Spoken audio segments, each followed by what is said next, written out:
Hi, and happy Wednesday. It's Mrs. Fleming here, and we're going to talk about MainIdea and nonfiction text. We're going to go ahead and get started.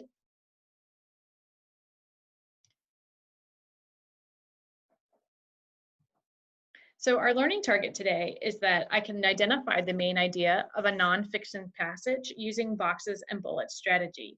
And we'll get into that in just a few minutes. Today, for our materials, you will need a copy of the boxes and bullets strategy, either drawn out on a piece of paper or saved to your Google Drive, and then also access to the article itself that we read yesterday. So some reminders. Good readers determine the main idea to help build their comprehension. Good readers use text features to help determine the main idea so they know what the article is mostly about. And good readers can use multiple strategies to determine the main idea. One strategy that we talked about yesterday was using text features such as headings, subheadings, pictures, and captions to help identify the main idea. Today, we're going to continue the use of that strategy, but then also add on by talking about a strategy called boxes and bullets. Boxes and bullets looks exactly like this. And you should have a copy of this either in your Google Drive or on the RPS at Home website.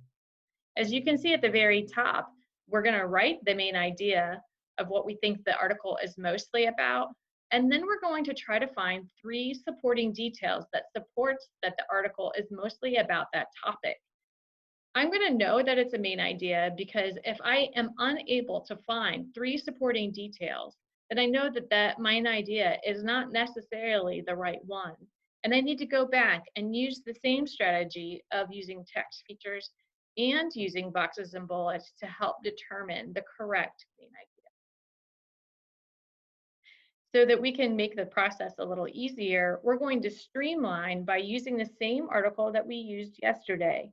If you recall, yesterday we read about this little dog, Ruff, who was accidentally left at the DoubleTree Hotel here in Richmond by its owner, a little 2-year-old girl, who then went back to Fairfax. But before they mailed the dog home, though, the workers at the DoubleTree had some fun with the dog.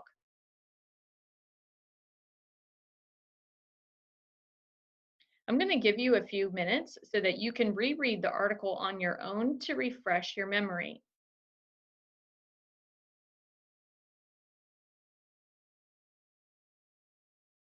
So for main idea, we're going to write down what we think the main idea is together. Yesterday, we talked about the fact that we thought that the main idea was that a girl left her stuffed animal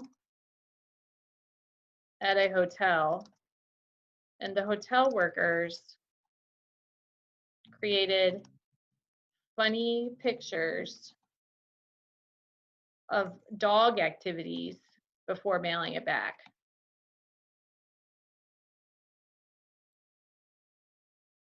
And you're going to want to take a second and write that in your own boxes and bullets.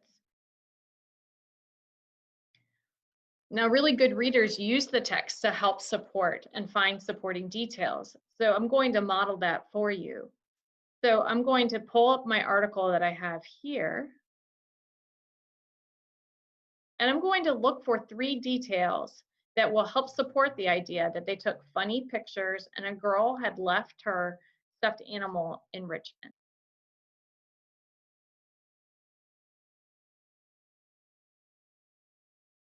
So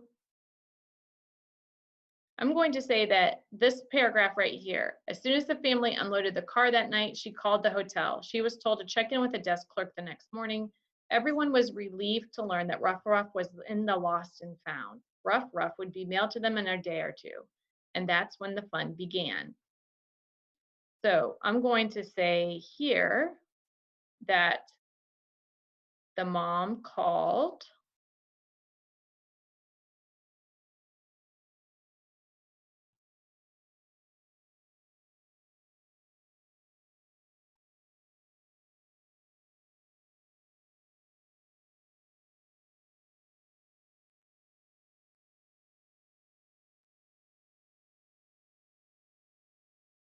and the dog was in the lost and found.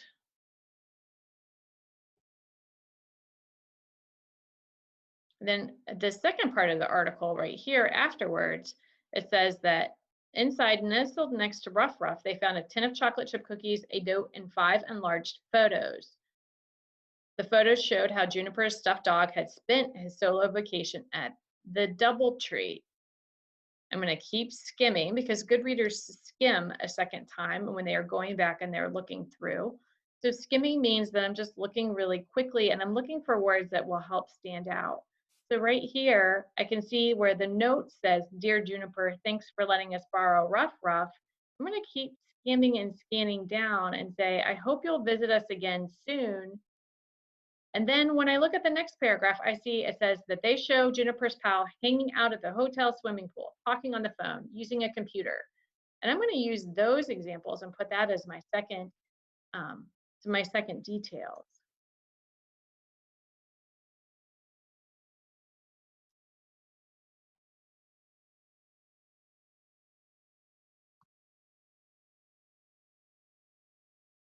Let's see.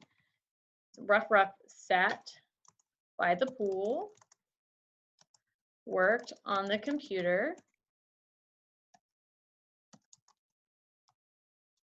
And I can't recall what the other one was, so I'm going to go back and I'm going to look at the article again to help me so that I can make sure that I'm pulling exact detail. Oh, talking on the phone and sleeping in a king-size bed.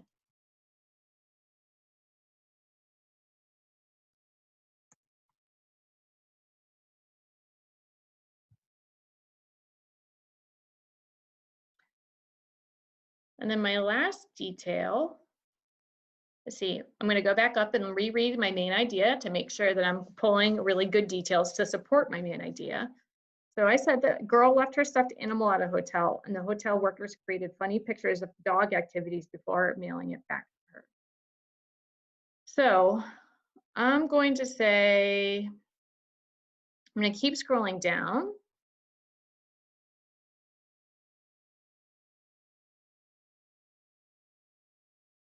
To see, okay.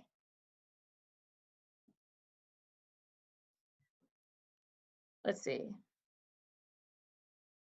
One of the things I came up with, let's see, it was, I found it working in the rooms.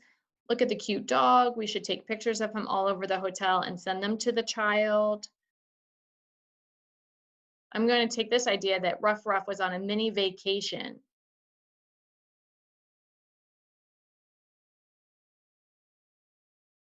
So I'm going to put up here that Ruff Ruff,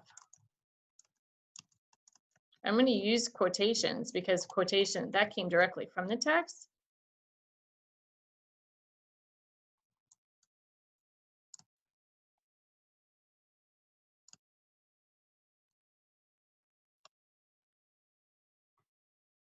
Okay, so what I want to do now is I want to make sure that all three of my details, one, they come directly from the text, and two, that they support the idea that it supports the main idea that I've determined on my own.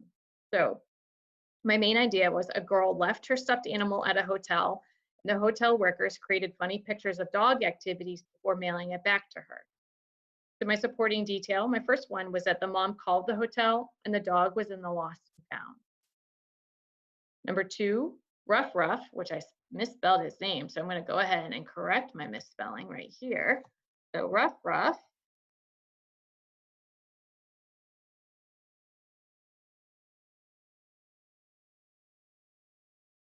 sat by the pool, worked on the computer, was talking on the phone, and sleeping in a king-size bed. Oh my goodness, I made a lot of mistakes there for that one. So I want to make sure that all of my verbs are in the past tense because I don't have them all in the past tense.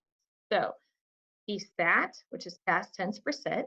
He worked, talked, and slept on the king-size bed.